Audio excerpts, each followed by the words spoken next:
What's going on, my broskiis? My name is Toadskii, back again here to bring you guys yet another One Piece Treasure Cruise video, and it's that time of the month once again. New month is about to drop, and we get a brand new set of medal exchange lineup information. So, yeah, we'll see what this one has to do, because, look, last month's medal exchange was absolutely awful, you know, with the fact that certain characters that were extremely old had such high cost and just didn't make any sense, and I'm sure we're going to see plenty of that this time around as well. It does mention class pickup Sugo-Fest only characters are here. That is actually really cool. So let's go ahead down the bottom and start things off. So the World Journey characters, 100 medals each, unlimited, and look, and the same as with the World Clash characters. These characters seem to be readily available pretty much every month moving forward, which is good, and some of these characters are actually really nice too. So I guess if you need them for content, you can pick them up, but yeah, I mean, it's cool. I mean, like, specifically the Strength Mihawk, I actually used in a couple of teams in the past since picking him up from this medal exchange, so I'm really happy that these characters are here because they're really nice units. You know, not the most broken units in the game, but just nice units to have for sure. We move up just past that, and this is where they're talking about the class pickup Sugo-Fest only characters for 100 medals each. And this is really awesome. I'm really happy that they're bringing out some like limited rare recruits, as the community has dubbed these characters. Back in the day, these were like limited time units you could only pull on specific banners that were not like Sugo-Fest. Like, they were really hard to get back in the day. So I like that they're here because some of them are actually really good for Grand Voyage. I know specifically the Dex Pedro is really good for the one versus Captain Morgan. So it would be nice if that character becomes available again. I would advise definitely to pick that character up if he ever comes around. So as for these units here, we've got this Trafalgar Law, color affinity boost to slashes and changes the middle row slots to matching, and you can freely swap your slots 3 times. And mind you, the color affinity boost is only 1.5 times, so yeah, look, this character is not that good. 7-turn cooldown for what he does though is okay, but a 1.5 color affinity boost ain't gonna cut it these days. The one after that though is Gecko Moria. This guy came out with V1 Katakuri, I remember specifically, so it's a 3 times chain lock, and then it reduces your increased damage taken by 5 turns, which is kind of terrible. And if there are delayed enemies on the opponent's side of the field, you get 1 million fixed damage to all enemies. A pretty bad special in today's day and age, so once again, not a character that I would really advise picking up. And then we got this Kinemon. Now, I remember this Kinemon took me a really long time to get. He's actually pretty good. So he does 50 times his attack and quick damage to all enemies. He reduces chain lock and chain reduction by 7 turns. And if you have a slasher captain, 2 times color affinity to slashes for 1 turn. And that was the big thing, is back in the day, there really were like no ways to remove chain debuffs on slasher teams. So V2 Mihawk was always very difficult to run. This is a really nice character to use with that unit. But I mean, no one's really using chain focused slashes these days, let's be real. But Kinemon is definitely a really nice unit to have in here. And also, once again, the powerful support effect characters are here. And you know, this character is available on essentially every Sugo-Fest. I strongly advise to not pick any of these units up. Only if you specifically need a support for a specific piece of content. Outside of that, you really shouldn't be, you know, wasting 100 medals to pick up one of these generic rare recruits, which, as I said, are essentially available on every single Sugo-Fest. Oh, this is actually really cool too. Special characters are making an appearance. So let's go ahead and break down each of these. So it's 100 medals each, and you can purchase as many as you want. So we have Tenguyama Hitetsu. His special is going to say that if there are enemies with damage reduction or a barrier, when you launch the special, you get a 1.1 chain addition for 1 turn, and reduces barriers by 1 turn. Not the most amazing special, for sure, but it does remove barriers, which is nice, and it is a chain addition, but it is a conditional chain addition, I suppose. Okay, I mean, it could be worse, but it doesn't really seem that exciting. We also have Otsuru, who her special says if there are enemies with damage reduction or a barrier, you get a 2.25 orb boost for 1 turn, and reduces damage reduction, Rainbow Shield, by 4 turns. Not the best either. These characters aren't amazing. We've got this this Kobe with the leaf, and he changes unfavorable and empty slots. Oh no, he changes unfavorable slots to empty. Okay, and boosts orbs for 2 turns. It's a 1.5 orb boost for 2 turns. You know, nothing amazing there for sure.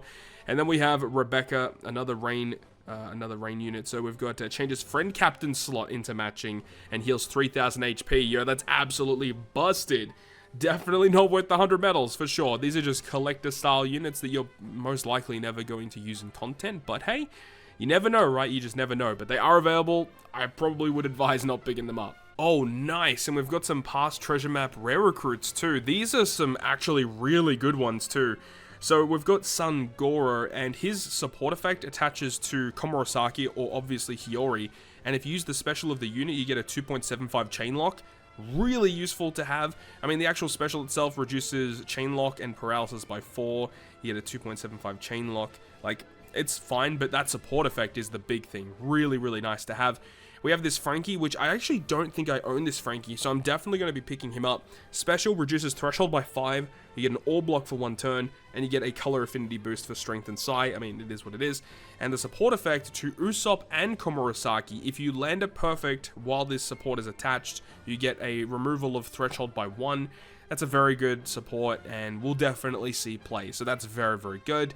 And then we've got the Usopp. His special removes attack down by 3, empty and unfavorable into strength, and if you have a strength or a psi captain, then he will make strength slots beneficial for 3 turns. Not the most amazing special. And then the support attaches to Sanji, Frankie, and Hiyori, and if you use the special, makes strength slots beneficial and changes the supported character slot into strength. So a little bit niche and specific, but definitely picking up the Sun Goro and the Frankie support might not be a terrible idea if the rest of this Sugo-MEDAL exchange isn't as exciting for you. Now we get to the Sugo-Fest exclusive. So we've got V1 Big Mom and Luffy Law. None of these characters are good, really. They're just absolutely terrible. But one thing I do want to say to you guys is these characters currently do not have level limit break. So it means that they're going to get buffs in the future. I think Luffy Law is not a bad pickup because, I mean, when that unit came out, he was like he was #1 legend in the game when he came out. So it's going to be interesting to see what they do with him in terms of a super evolution and a level limit break. And even in PvP, he might get some buffs. We'll have to wait and see. And then, like, V1 Big Mom, she's pretty terrible. You pretty much don't need to pick her up. Maybe just pick her up if you don't have her. But I think, once again, with a level limit break, could actually be good. And unfortunately, she already does have a 6+, so we can't expect much from that. But she doesn't have a level limit break yet, which could be very big. For 250 medals, we have Nami, Robin, and Sanji, and Luffy. Once again, these units do not have super evolutions or level limit breaks, so they do have the potential to be very good in the future. But of course, we don't have a crystal ball to see what these characters are going to do in the future. But as of right now, these characters don't see really any play. I'd say Nami Robin may have a bit more use compared to Sanji and Luffy. You know, obviously their switch effect, being able to empty out your slots could be very useful because it does have the capabilities of emptying out super block slots. Like literally any slot you have is emptied and stored on this unit. So that's actually really nice. But like again, the actual special of the unit, like it's fine. It removes paralysis. It's an orb boost. It's kind of cool. But Sanji and Luffy, never been a big fan of this unit. You know, obviously, even on release, character was still kind of mid because, you know, they came out right after Roger, which doesn't help them out. So Sanji Luffy, though, with the potential super evolution, could be absolutely bonkers. But as of right now, probably not. Oh boy, here we go. 400 medals. You can pick up one of each of these units. Super class Doflamingo, which I must say is very good. If you don't have him, I would say he's probably worth it. Douglas Bullet, not really so much nowadays. Very good for Grand Voyage versus Alvida, but outside of that, Bullet doesn't really see any play.